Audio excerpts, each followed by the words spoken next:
Hey folks, I'm hanging out with Benjamin Dixon, and we're going to be talking about the ideology of Black Lives Matter. So, Benjamin, would you like to introduce yourself? Tell people what you do. I am Benjamin Dixon. I host the Benjamin Dixon Show here on internet radio, on YouTube, et cetera, et cetera. Just another guy with a podcast and a blog. Okay, and I take it you're a supporter of Black Lives Matter. In general, yeah. I mean, I have some places where I disagree with them, but in the general movement, yeah, absolutely. Okay, well, I think it's important to stress that Black Lives Matter isn't just like a single movement, is it? Right. It's really like an amalgamation of many different movements.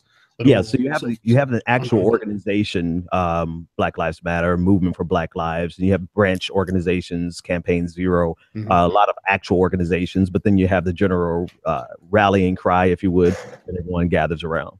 Yeah. And so what do you want to tell people, like the organizations and groups in Black Lives Matter that you support?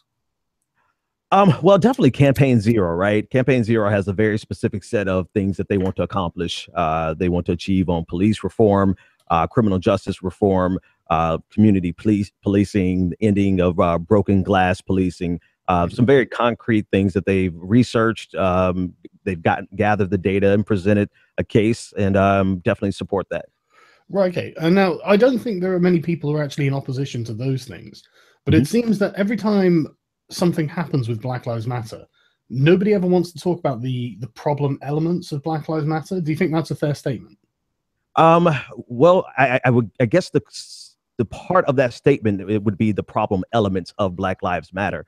There's always going to be problem elements to any group, any actual organization, any movement. There's always going to be problematic elements, no matter what. Yeah, I agree, but I mean, you have to admit that the riots that have gone on under the rubric of Black Lives Matter protests have been a bit shocking, haven't they? I mean, you must have seen Milwaukee. Well, no, I don't really agree with that, because most of the time, in many instances, you see a complete separation of groups.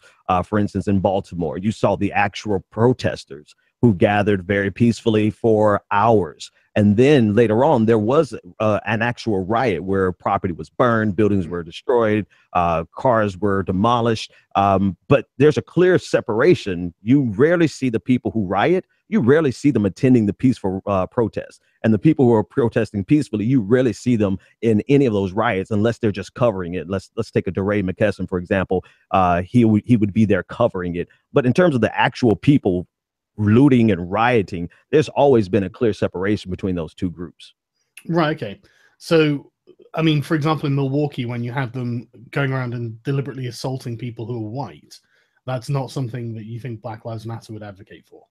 Oh, I mean, clearly not, right? So Black Lives Matter has stated on, almost painstakingly done so over and over again, almost to the point where I'm like, it's time for them to stop capitulating and giving these disclaimers of, we're not responsible for these people. We disavow this type of violence. We're a nonviolent movement. And after a while, it becomes just kind of a cat and mouse game where they're going to be forced to say that no matter what, even if the person is not remotely connected to their movement. So I'm almost at the point where it's time for them to stop capitulating, because no matter what, someone is going to try to lay something at the feet of Black Lives Matter that has nothing to do with Black Lives Matter.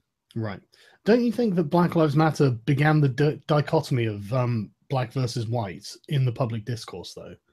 I mean, no. Seriously, go ahead. It's not really publicly acceptable to racialize almost every issue, but that's what Black Lives Matter does, isn't it? I mean, America is highly racialized, and it has been highly racialized for all of the hundreds of years of its existence. So no, I mean, Black Lives Matter didn't bring this to the front.